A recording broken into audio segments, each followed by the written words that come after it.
Okay, so this Jack Smith news, it's being treated as good news, and I guess in a way it is good news. Jack Smith came out yesterday, said all these charges I've been running at Donald Trump with, we're dropping the whole thing. But where do we go for our $90 million back? And where does Donald Trump go? Where do the American people go for justice from here? Because this can't happen again. Joining me now, Mark Paoletta, as he has done before, former general counsel for the Office of Management and Budget under Trump. Okay, Mark. I'm glad the cases are dropped, woohoo, but that doesn't make us whole again. How do we get whole again? Yeah, Jesse, thanks for having me on. Look, this lawfare was despicable. These cases should have never been brought. It was an abuse, going all the way back to Crossfire Hurricane, right? Back in 2016, going after President Trump. They've been after him forever. He persevered and was reelected.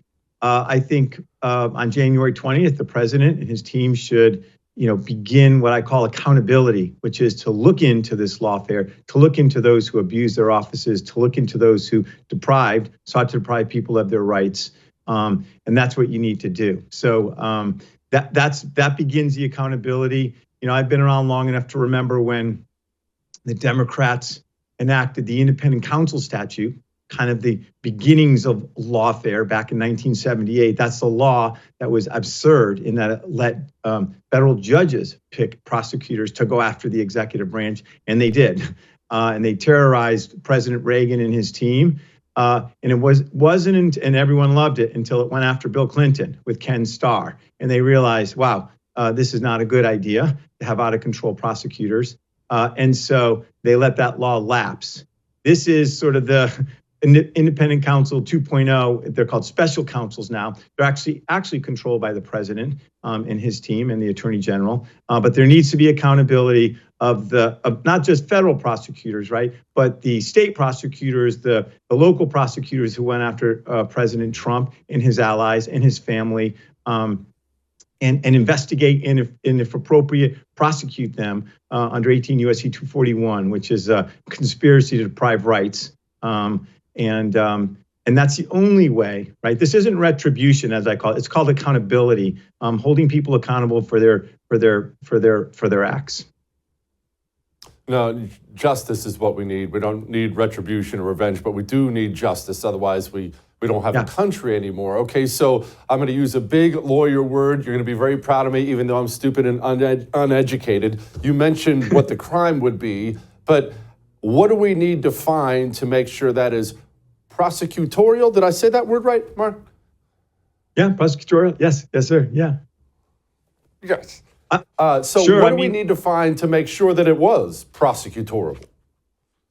Looking at their conduct, their communications, what they were seeking to do to actually go after President Trump, because all of these things really happened, Jesse, right? Because he was a candidate. If President Trump didn't run for office, they wouldn't have gone after him. And we saw that, right? Once he'd announced, they really revved it up.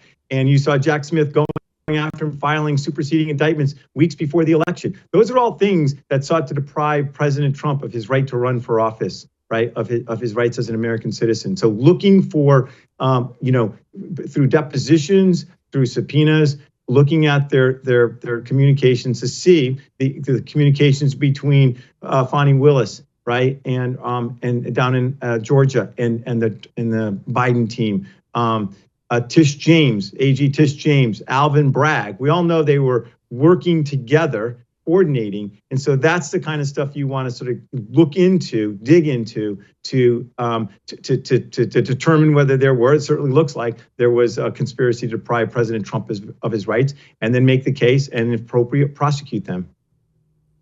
Amen. Okay, let's shift gears here to the FBI. That's the big fat cabinet appointment that we're all still waiting for now. There are all kinds of talks about Kash Patel. I like Kash Patel a lot. There are talks about Missouri Attorney General Andrew Bailey. This would be one that I'd be doing backflips up and down the block if it was Andrew Bailey. But whoever it happens to be, a reformer, let's assume we get a reformer like that. How much power does the director actually have, Mark, to clean out the snakes in that building? Yeah, the most important thing, Jesse, right, is that the FBI director and the attorney general, they work for the president of the United States.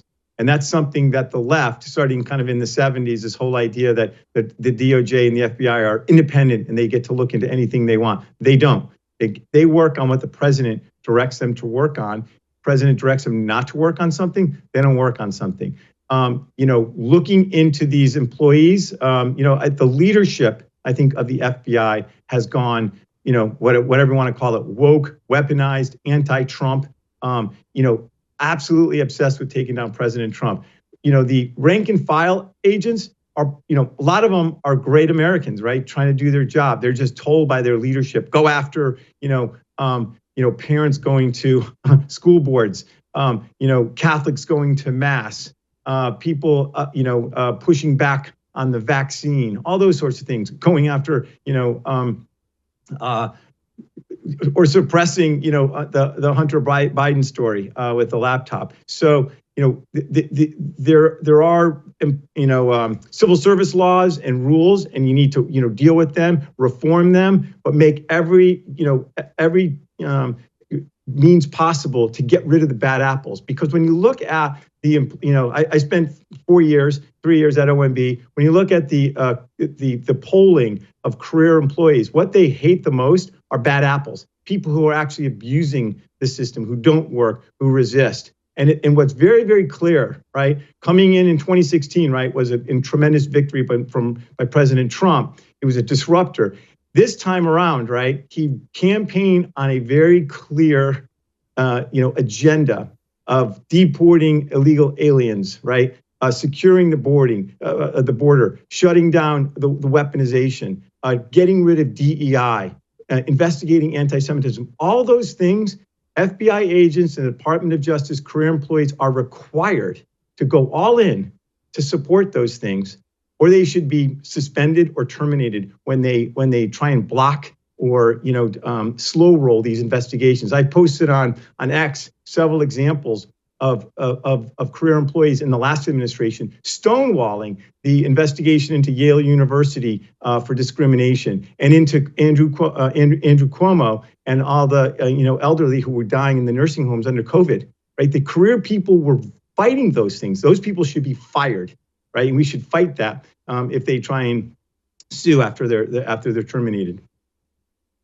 No doubt about it. Okay, let's talk about the OMB, the Office of Management and Budget. It's not one of the big names, not the sexiest office in the world, but it is so critically important what happens at the OMB. And now we have Russ Vought, who was just put by Trump in there, and I love Russ. I think that was a great pick. But what is this office, Mark? What do you people do over there? It is, in my personal opinion, it's the greatest office in government. Russ Vought is a dear friend. I worked with him for 3 years. Fantastic pick by President Trump. The most effective person in the first administration, in my opinion, supporting President Trump, truly committed to helping enact his agenda. What it does is it's a sort of tip of the spear, as we viewed ourselves, within the executive office of the president. They set it up so that there is this office that's big enough to help kind of oversee the rest of the other agencies, to help them, make them support the president's agenda. Sometimes you have agencies, right, the State Department, other places that kind of go off track. So they help put together the budget for the president, right? So all the agencies submit their requests and what they want to spend things on and all that kind of stuff. It goes into OMB. Russ is the one in working with those agencies and working with the president and the White House to finalize that budget and make it, the budget that the president presents up to Congress. Then it's actually working with those agencies to make sure that they are implementing it as the year goes along. And there's a lot of power, there's a lot of levers to help make sure that the president's agenda is being implemented at the agency level. And so that's what OMB does by and large.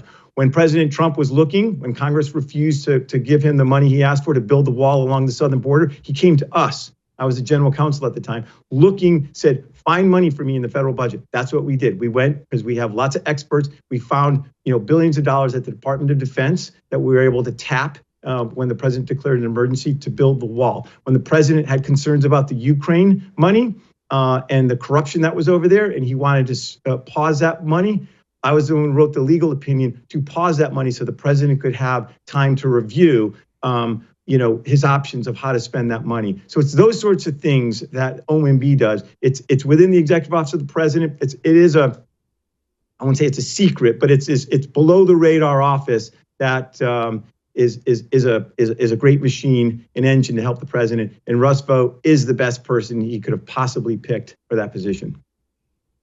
Yeah, I'm a fan. Mark, I'm going to ask you something. I want you to be honest. You're on camera here. Do you still have any of the business cards that say general counsel on there? You do, don't you? Don't you? I do. I bought them. I don't mind. You buy your own cards when you're a government employee. So yes, I still have lots of them, and we'll see what the next administration holds.